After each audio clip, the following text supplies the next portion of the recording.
அனைவருக்கும் வணக்கம். இன்றைய தினம் தமிழக அரசியல்ல மிகப்பெரிய ஒரு தலைவர் தமிழ்நாட்டில் முதல் முறையாக தொண்டனை மட்டுமே பட்ட இந்த அரசியல்வாதிகளுடைய பிழைப்பை நடத்திக்கிட்டு இருக்கக்கூடிய திராவிட கட்சிகளுக்கு மத்தியில ஒரு தனி மனுஷனா சட்டையை கலட்டி தூக்கி வீசிட்டு ஒரு முன்னாள் IPS அதிகாரி, ஒரு தேசிய கட்சியுடைய தலைவர் ரோட்டுல தான் வீட்டு வாசல்ல நின்று சட்டையை கலட்டி அடிச்சுக்கிறார். இந்த சாட்டையை கழட்டி அடிச்சுக்கிட்டதுல பலதரப்பட்ட கருத்து விமர்சனங்கள் தமிழகம் முழுவதும். இது என்ன மாதிரியான கருத்து விமர்சனங்கள்னா, இதை உண்மையிலேயே ஒரு தாயாக ஒரு பெண்ணாக தமிழகத்தில் இருக்கக்கூடிய அத்தனை தாய்மார்களும் இந்த செய்தியை பார்க்கும்போது நம்ம பொண்ணுக்காக நமக்காக ஒருத்தர் சட்டையை கழட்டிக்கிட்டு அடிச்சுட்டு நிக்கிறான். இந்த தமிழ்நாட்டுல ஒரு பொம்பளை பிள்ளையை எங்க தாண்டா அனுப்ப முடியும்? இதுவரைக்கும் ரோட்ல நடந்தாலும் கிட்ட நடந்துச்சு. பல்கலைக்கழகத்துல ஒரு அண்ணா யூனிவர்சிட்டியில ஒரு படிக்க போற பெண் தனியா நின்று ஒரு இடத்துக்கு தன்னுடைய பல்கலைக்கழகத்துக்கு கூட போக முடியலன்னா அதை பார்த்துட்டு ஒரு தலைவன் சாட்டையில அடிச்சுக்கிறத கூட கோமாளித்தம் பண்ணக்கூடிய சில மனிதர்கள் இருக்காங்க பாத்தீங்களா? அவங்களுக்காக தான் இந்த பதிவு. தமிழ்நாட்டுல இந்த பிரச்சனை உங்களை சீண்டாத மனிதர்கள், உங்கள் வீட்டு பெண்கள் பிள்ளைகள் எல்லாம் பாதுகாப்பா இருக்குது, நமக்கு இதுக்கு என்ன சம்பந்தம், எவனோ ஒரு பொண்ணு பாதிக்கப்படுது. இந்த 2 நாள்ல புதுக்கோட்டையுடைய ரகுபதி அமைச்சர் பேசுறாரு, அரசியல் ஸ்டெண்ட் பேசுறாராம்.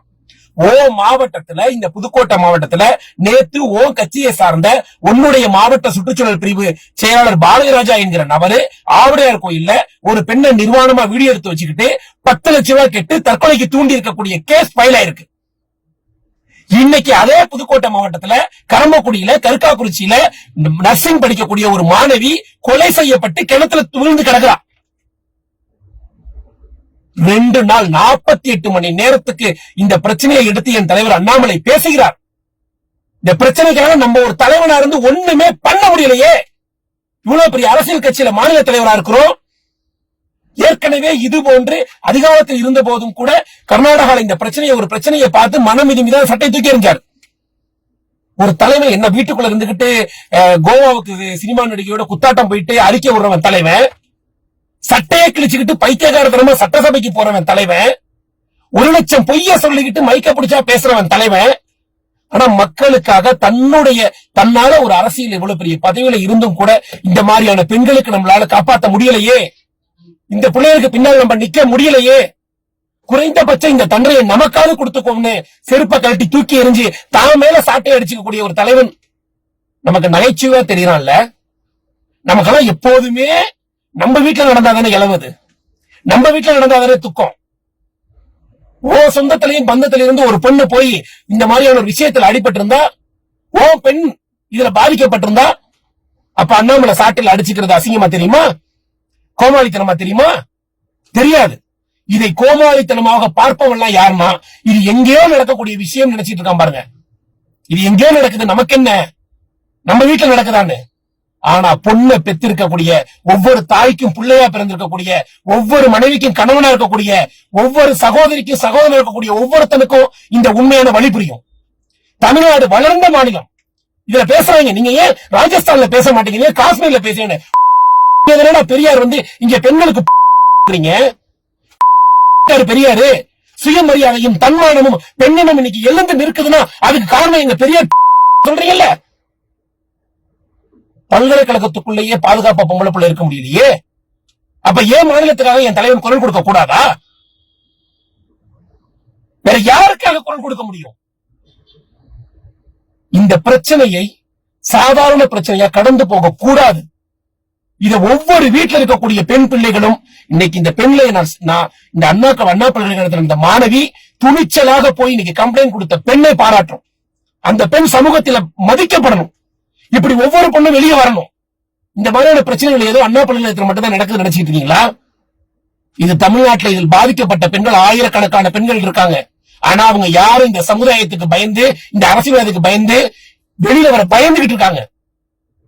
வீட்டை விட்டே வெளியே வர முடியாத பெண்களுக்காக நீ எதை வேணாலும் சொல்லுமா, உனக்கு அண்ணனா இந்த அண்ணாமலை நிக்கிறேங்கிற களத்துக்காக தான் இன்னைக்கு சாட்டை அடி கொடுத்திருக்காரு. இந்த சாட்டை அடி அவர் மேல இன்னைக்கு கொடுத்ததை நினைச்சுக்கிட்டு இருக்கீங்க. இது இந்த திமுக ஆட்சிக்கும் இந்த திராவிட சித்தாந்தத்துக்கும் கடைசியா கொடுத்திருக்கக்கூடிய சவுக்கடி.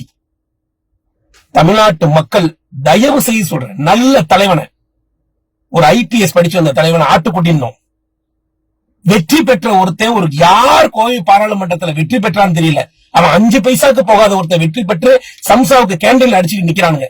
அவன் தலைவன் அண்ணாமலை தொட்டதுக்கு ஆட்டுக்குட்டியை வெற்ற அளவுக்கு அவலமான ஒரு நல்ல தலைவன, ஒரு நல்ல ஒவ்வொரு உடன்பிறப்பா கூட இருந்திருப்போம், ஊப்பியா கூட இருந்திருப்போம். ஓ வீட்டுல நடந்தா, இது அமைச்சர் துரைமுருகன் வீட்டுல நடந்திருந்தா, இது கோபாலபுரம் வீட்டுல இருக்கவனுக்கு நடந்திருந்தா, இத கோமாளியா பார்த்திருப்பானா? பார்க்க மாட்டான். ஏன்னா அவங்க வீட்டு பிள்ளைங்க ஃபாரின்ல பாதுகாப்பா இருக்கு. ஓ வீட்டு பிள்ளையும் ஏ வீட்டு பிள்ளையும் தான் ரோட்ல அடைஞ்சிட்டு இருக்குங்க. இந்த தமிழ்நாட்டுல சட்டத்துடைய பாதுகாப்பு இல்லாம, போலீஸ் அதிகாரிகளுடைய பாதுகாப்பு இல்லாம, அரசாங்கத்துடைய பாதுகாப்பு இல்லாம, ஒவ்வொரு இடத்துலயும் பாதுகாப்பு இல்லாம இந்த சாலையில நடந்து போயிட்டு இருக்கக்கூடிய பிள்ளைங்க நம்ம வீட்டு பிள்ளைங்க தான். அவங்க வீட்டு பிள்ளைங்களும் அப்ராட்ல படிக்குது. நடிகர் விஜயோட பிள்ளைங்க அப்ராட்ல இருக்கு, எல்லா பிள்ளையும் அப்ராட்ல இருக்கு. நம்ம வீட்டு பிள்ளைங்க தான் ரோட்ல இருக்கு. தயவு செய்து தமிழக மக்கள் உணருங்க உண்மையை. இதை கோமாளித்தனமாவோ, இத கமெண்ட் போடுறவன், இத மீம்ஸ் போடுறவன், நீ எல்லாம் உன் மனசுக்குள்ள உன் வீட்லயும் பெண்கள் இருக்கிறாங்க, அந்த பிரச்சனைகளோட இதை உணருங்க. அந்த எஃப்ஐஆர் காப்பி எப்படி போட்டு வச்சிருக்கான்? அந்த எஃப்ஐஆர் காப்பியை பத்தி எவனாவது தமிழ்நாட்டில் வெளில பேசுறானா? பேசக்கூடிய திறமை இருந்துச்சா? அந்த பெண் தவறு செய்தது போலவும் அவன் யோக்கிய மாதிரியும் அந்த பொம்பளை பிள்ளை இடத்துக்கு போனதுனாலதான் இது நடந்த மாதிரி இந்த எஃப்ஐஆர் போட்டிருந்தாங்க. அதுக்கு கோவப்படுறான், அப்பனா கோவப்படுறான், தங்கையா கோவப்படுறான், தமிழனா கோவப்படுறான். வெறும் ஓட்டு பொறுக்கித்தனம் பண்றதுக்கு மட்டும்தான் வீட்டை விட்டு வெளியே வர்றதா அரசியல் நீங்க நினைச்சீங்கன்னா அந்த அரசியல் அண்ணாமலைக்கு தெரியாது, தேவையும் இல்லை. இந்த ஓட்டு பிச்சை போட்டாலும் போடுங்க, ஓட்டு பிச்சை போடலாம் போடுங்க, இந்த பிச்சை எடுக்கிற பொழப்பு அவருக்கு தேவையில்லைங்கிற உறுதியோட அடிப்படையாக இந்த சமூகத்திற்கு இந்த தமிழ்நாட்டை உயர்த்தணும், இந்த பெண்களை பாதுகாக்கணும், சுயமரியாதை, உண்மையான சுயமரியாதை தைரியத்தோட அவங்க வெளியில வரணும்னு நினைக்கக்கூடிய தலைவன் அண்ணாமலை இருக்கிறார். இந்த உண்மையை புரிந்து கொண்டு ஒவ்வொரு பெண்ணும், உணர்ச்சி மிக்க ஒரு போராட்டம் இது, உணர்ச்சி மிக்க அந்த உணர்ச்சியை தான் உணர்கிற ஒரு தலைவன். பாரத் மாதா கி ஜெய்.